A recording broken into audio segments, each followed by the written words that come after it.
Okay, so in this module, we would like to talk about first-order logic. So far, we have been talking about propositional logic. We have talked about the syntax of propositional logic, its semantics, and we've also talked about a few different inference rules. So we have talked about modus ponens and resolution, okay?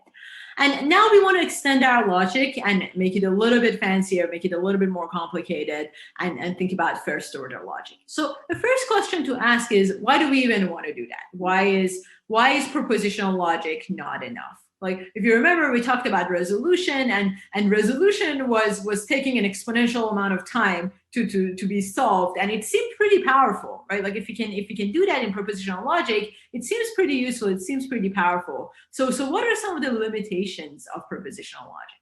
Okay, so let me show that in one example. So imagine we start with a sentence that says, Alice and Bob both know arithmetic. So if I want to write this in propositional logic, one way of doing that is that I can have a set of symbols, propositional symbols, one being Alice knows arithmetic, and I can have another propositional symbol about Bob knows arithmetic, and these can take true or false values. And one way of writing this is by writing this particular formula where I can write Alice knows arithmetic and Bob knows arithmetic. Okay. So this seems a little weird, right? This seems like something is wrong here. So what is wrong here?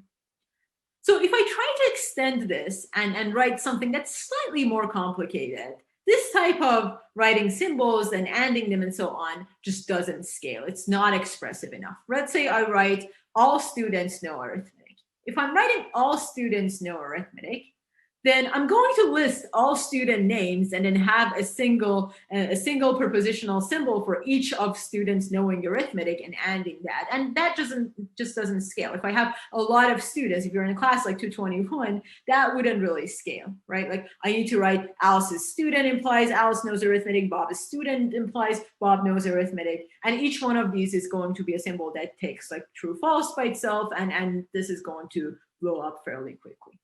Even worse, like, I can have a situation where I write a proposition that says, I write a statement that says every even integer greater than 2 is the sum of 2 primes. Okay, so this is actually Goldbach's conjecture. Okay, so if I want to write this in logic, well, I'm kind of screwed, right? Like, I can't write this in propositional logic because it's talking about every even integer, and there's an infinite number of them. So I'm not going to be able to write that in propositional logic. So what can we do? It looks like if I'm using propositional logic, it's very clunky, and there is kind of like a lot of propositional symbols going on, and it just wouldn't scale. But if you think about it, like, when you're thinking about these statements, there are some objects here and some relationships, some predicates between these objects, and maybe we can use that structure. There's quite a bit of structure here, right? Like, Alice being a student or Bob being a student, right? Like, being a student is a predicate on top of this object being Alice or object being Bob. So maybe we can use that structure, and instead of defining a single propositional symbol for everything, maybe we can talk about objects and predicates instead. Okay, so what that means is here, for example, like in this other example, Alice knowing arithmetic, Alice, you can think of it as an object. Arithmetic, you can think of it as an object, and knowing is a predicate on top of Alice and arithmetic. And maybe we can think about that structure, and in general, this other view that there are some objects and some predicates on top of them, and think of that as a way of writing a new type of logic. In addition to that, like for that example where I was talking about every integer having a property, then for those types of specifications, we need to think about quantifiers, right? We need to think about ways of saying for all, or ways of saying there exist. So we need to have a way of representing these quantifiers, and to represent the quantifier, we need to have a variable, right? So when I say for all students, right, I need to have a variable x that corresponds to every single student. So in addition to these objects and predicates, we need to have quantifiers and variables, and then we need to use quantifiers and variables to represent our statements here. Okay, let me give you an example. So what I want to do in this module today is I want to talk about the syntax of first order logic, and I want to then talk about semantics of first order logic. And the next module, I'll be talking about inference rules. But I'm not going to go into as much I'm not going to do justice here. So I'm not going to go into as much details in syntax and semantics the same way that we did in propositional logic. So it's a little bit more high level here. Okay. So let me just give you a couple of examples here. So if I'm saying Alice and Bob both know arithmetic, in first order logic, ideally, I would want to be able to write something of this form, like something that says, hey, predicate of knowing over Alice and arithmetic, over these objects, Alice and arithmetic, should be true. And the same predicate of knowing over Bob and arithmetic, again, arithmetic is the same symbol, should be true. Okay? So I want to be able to capture that structure of objects and predicates in first order logic. The other thing is, like going back to this other student, all students knowing arithmetic, I should be able to have quantifiers and variables. So ideally, if I want to write this in first order logic, I should write something of this form. For all x, x being a student, predicate of student over variable of x, should imply x knowing arithmetic. Again, knowing is the same predicate as before. Okay? So these are actually just examples of first order logic. But how do we do this? How do we get to these statements? For that, we need to define the syntax of first order logic. So let's get into the syntax of first order logic. All right. So let me go to my notebook. So we're going to talk about first order logic. And it's syntax. And when you're defining the syntax of first order logic, we have two types of things going on. We have terms and we have formulas. If you remember propositional logic, we only had formulas. Here we first need to define a set of terms. And these terms are expressions that are referring to objects. Okay, so they are expressions that are referring to objects. Okay, so what are terms? So the first thing that we consider as term is a constant symbol. Okay, so Alice, for example, or math, Alice, or arithmetic, or whatever. These are constant symbols. Okay, so constant symbol is a term. In addition to constant symbols, we need to have variables, like as I was talking about earlier. If you want to be able to talk about quantifiers, those quantifiers need to be defined over variables. So a variable is kind of like, if when I say for all x does something, that x is a variable. Okay, and in addition to that, we can have functions here, and these functions are defined on some of these terms. So functions can be defined on terms, and they also give us terms. So for example, I can look at a function like summing over x and 3. So if I'm looking at sum of 3 and x is a variable, 3 here is a constant symbol, summing over that is a function, and that also gives me a term. Okay? All right, so that is terms. So now I can talk about formulas. Okay, so now that I've defined terms, I can talk about formulas. The most basic form of a formula is an atomic formula. This is actually very similar to our propositional symbols in propositional logic. So this is kind of like the basis of it, right? In propositional logic, we had these propositional symbols like P or negation of P. We would define negation on top of that, but P was this propositional symbol. Here, atomic formula is kind of like the basis of this logic. Okay, so what is an atomic formula? An atomic formula is a predicate applied to terms. Okay, so for example, Bob knowing arithmetic is an atomic formula. I can write that as knows is a predicate applied to symbol, constant symbol Bob, and constant symbol arithmetic.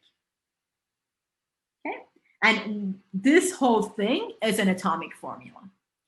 So once we have the atomic formula, then what we can do is we can do operations on top of these, right? We could do the same things that we did in propositional logic. We can have logical connectives on top of them, on top of these. So applied to these formulas. So these logical connectives are things like negation or and or implication, bidirectional implication. We can just apply the same sort of things similar to propositional logic here. And in addition to that, we are going to define quantifiers. So quantifiers is going to be defined on top of all of these. And these quantifiers are things like for all or there exists. Okay? All right. So this defines the syntax of our first order logic. We have terms, we have formulas, and then formulas, atomic formulas are basically going to be predicates on top of terms. And once we have the atomic formulas, we can play around with them using the connectives, logical connectives, or using the quantifiers. Okay. Let's go back here. So a quick recap of that: constant symbols like arithmetic, variables just like x, functions like sum of 3 and x. And then we have formulas, referring to kind of like these truth values. And atomic formulas are predicates applied to terms.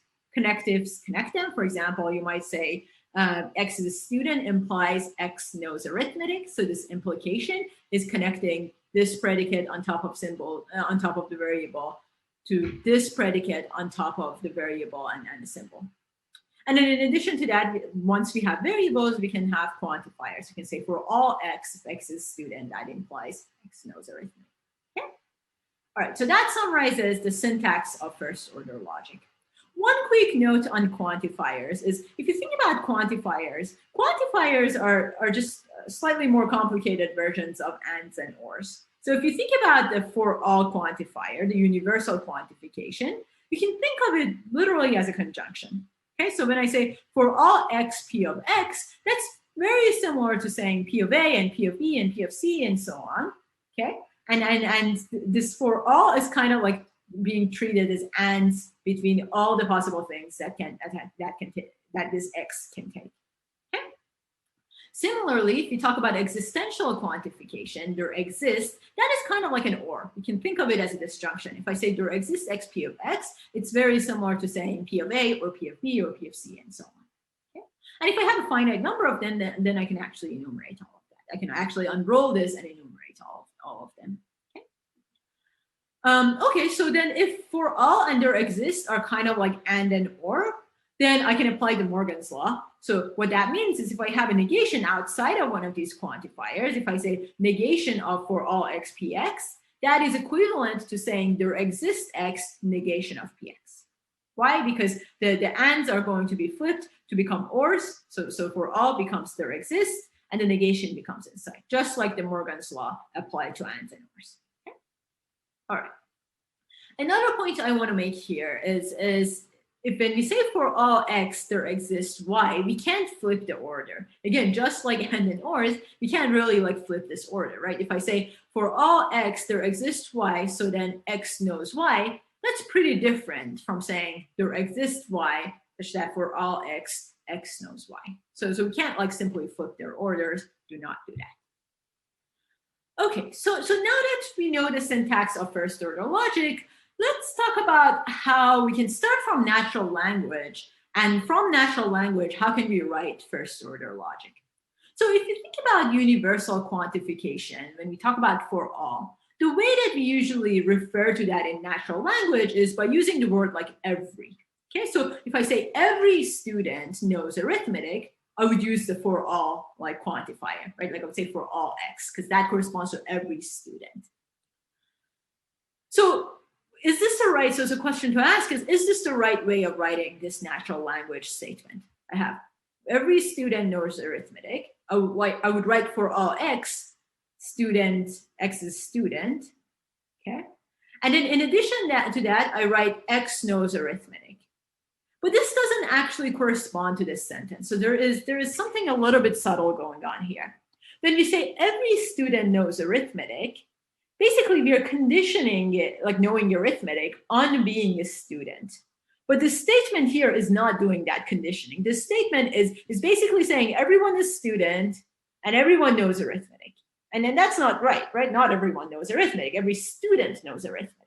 So because there is that conditioning that goes on in this statement, and it's kind of like implied in this natural language, the correct way of writing this is by using an implication. So if I want to write out this statement, every student knows arithmetic, I would write for all x, if x is a student, then that implies that x knows arithmetic. Okay, so condition on that person being a student, then x knows arithmetic. Okay, then that is an implication. We're going to have a couple of these examples in the assignment, the logic assignment. So I think it's kind of like a good rule of thumb to think about for all implies every time you see every. So this is not always true, but in general, if you see like every student or every person does whatever, it's usually of the form of for all implication. Okay. How about there exists? So let's say that we have some student knows arithmetic. So when we talk about some student, then we have to use existential quantifier. And the actual correct way of writing this is to say, well, there exists some student and X knows arithmetic. So an and is going to be sufficient here. So every time you see a sum, it's usually corresponding to there exists and an and. And every time you see every, it's usually corresponding to for all and an implication. Okay. All right.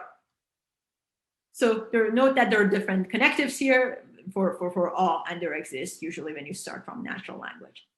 Okay, let's look at a few examples. Let's see if we can write these in first order logic. So first example is there is some course that every student has taken. Okay, how do we write this? So there is some course. So there exists a y such that y is a course. Okay, there is some course. This is to that part of it. There is some course. There exists a y, so y is a course that every student has taken it. So that's the and part. And there is something true about this course. What is true about this course? Every student has taken it. So how do we write every student has taken it? What that says is for all x, when x is a student, that implies that x, that student, has taken the course y. Okay, all right. So that's the first example. Let's look at the second example. So we've seen this example earlier in this module. So every even integer greater than 2 is the sum of 2 primes. How do we write this? So it says every even integer. So if it says every, if I see every, then I would expect to see a for all x and some implication that comes later. So what is that x? For all x, that x is an even integer and it is greater than 2. So for every even integer greater than 2. So even integer greater than 2. What do I get for that? Even integer greater than 2. That implies that integer is going to be the sum of 2 primes. So how do I write that? I'm going to use there exists y and there exists c to correspond to those 2 primes, right? So that integer is going to be sum of 2 primes. There exists a prime and there exists another prime. There exists a y and there exists another z.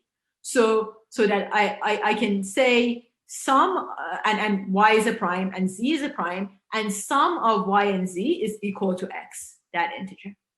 Okay, all right. Okay, let's look at another example. If a student takes a course and the course covers a concept, then the student knows the concept. So if is kind of like every. Remember, like every was also kind of like if, right? Like when we were seeing every, we would say for all implies. If is kind of the same thing. If is basically saying, hey, if a student basically means for every student. So if a student takes a course and the course covers a concept, then the student knows the concept. So for all x, x being a student, okay, and x takes a course y, so for all course y and for all concept c. So these for alls are for all student and for all course and for all concept. X is a student and x takes y and y is a course and y covers z. If you wanted to be like pedantic and right, we should have had and z is a concept, but I'm skipping that. Then what does that tell me? Then the student knows the concept, right? The thing that comes after comma is the thing that comes after this implication, right? Then the student X knows the concept C. Okay. All right, so that was going from natural language to first order logic. And we're able to talk about the syntax of first order logic using terms and then using these formulas defined over terms. So now let's talk about the semantics of first order logic. How do we define the meaning or semantics for this first order logic? So if you remember the semantics, how we define semantics for propositional logic, we defined it by using this idea of models, right? Like models representing a particular situation in the world, okay? So in propositional logic, a model W was a world that was mapping propositional symbols to truth values. It was a truth assignment to propositional symbols. So if going back to my original example, Alice knows arithmetic and Bob knows arithmetic, if I were to write that in propositional logic, I would basically have these propositional symbols. Alice knows arithmetic, Bob knows arithmetic, And a model would assign 1 or 0 to each one of these propositional symbols. That was in propositional logic. How do we think about it in first order logic? Okay. So the way we think about this in first order logic is by having a graph representation for every model. So you can think about predicates that we have been talking about, like knowing arithmetic and so on, as either like unary or binary predicates that are defined over these terms that we are talking about. Okay, so a model W can basically be represented by a graph here. So a W could be a graph where we have these different nodes, and each node corresponds to an object. Okay, so an object is going to be represented by a node, and then we are labeling each node by constant symbol. Okay, so node 1, O1 is an object, and it's going to be labeled by Alice. And node 2 might be an object, and it's correspondent to like both Bob and Robert. And O3 is corresponding to is a node corresponding to an object corresponding to an arithmetic. Then what we can do is we can have directed edges here that basically talk about binary predicates. So Alice knowing arithmetic corresponds to this directed edge that corresponds to this predicate knows applied to Alice and arithmetic. And for unary predicates, we're basically just going to have the predicate on top of the node. So Alice being a student. All right, so that defines a model here. So a model in the first order logic basically has two components. One is that it basically has constant symbols assigned to objects. So basically a model for Alice corresponds to a node O1, and Bob corresponds to node O2, and arithmetic corresponds to node O3. And then we have predicate symbols that are basically giving us these tuples of O1 knowing O3 or O2 knowing O3. So that corresponds to W of knowing, that predicate of knowing, which basically gives us these tuples. Either they could be binary or unary, depending on the predicate. Yeah. All right, so the way we are defining a model is a little bit more complex than the way we defined model in propositional logic. So there are a few other restrictions that we are putting on models to make our lives a little bit easier. So if you remember, okay, so we can have basically a statement that says John and Bob are students, right? So how do I write this in first order logic? I can say John is student and Bob is student. So student's a predicate on top of John and Bob. So if I think about a model corresponding to that, I can have a node O1 corresponding to John, and student, predicate student on top of this node. And I can have node O2 corresponding to Bob and student on top of this. But that's one option, right? One could have other types of models that represent this. I can have a single node, and I can say, well, this person's name is both John and Bob. Maybe John and Bob are the same people, and we're talking about both of them being a student. So one other option is W2. One other way of representing this model is W2, where I just write one node. Or maybe I have three nodes. Maybe I have like this other unnamed node here that doesn't have anyone assigned to it. So the restriction that we are putting in here is basically trying to make sure that W2 and W3 doesn't happen. So basically we are putting this unique names assumption, which says each object has at most one constant symbol for it. And this basically rules out W. And in addition to the W, this rules out W2. Basically, we can't have both John and Bob associated to the single node, to the single object. So we can have at most one constant symbol.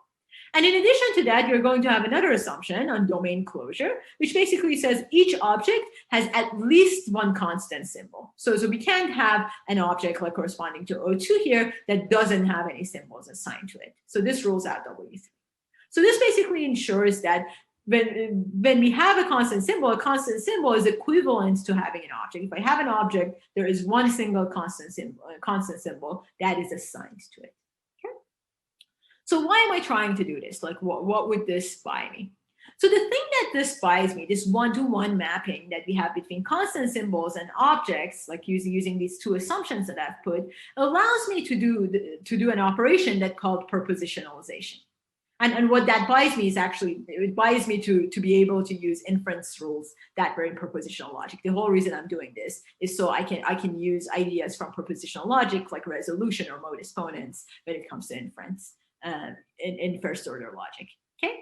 So if you think about it, if we make this restriction, then first order logic is not anything fancy, right? It's just syntactic sugar on top of propositional logic. It helps us write things a little bit more expressively and have like an easier time like writing out things. But at the end of the day, it's kind of like the same thing, the same sort of logic that goes behind everything. Okay, so for example, if we have like this example, knowledge base in first order logic, we might say Alice is a student and Bob is a student, and every student is a person. So for all x, x is a student, that implies x is a person. And some students are creative. So for their existent x, or x is a student and x is creative. Okay, so this is my knowledge base in first order logic. Okay, one can write this exact knowledge base in propositional logic. Right? Like I can actually do that. Now, based on this assumption that every constant symbol has a one-to-one mapping to an object, I can simply write this in propositional logic. I can say student Alice, I can say student Bob. Both of these are propositional symbols. I can have an and of them, and then student Alice implies person Alice, which is another propositional symbol, and student Bob implies person Bob, student Alice and creative Alice, or student Bob and creative Bob is what I get from this last expression.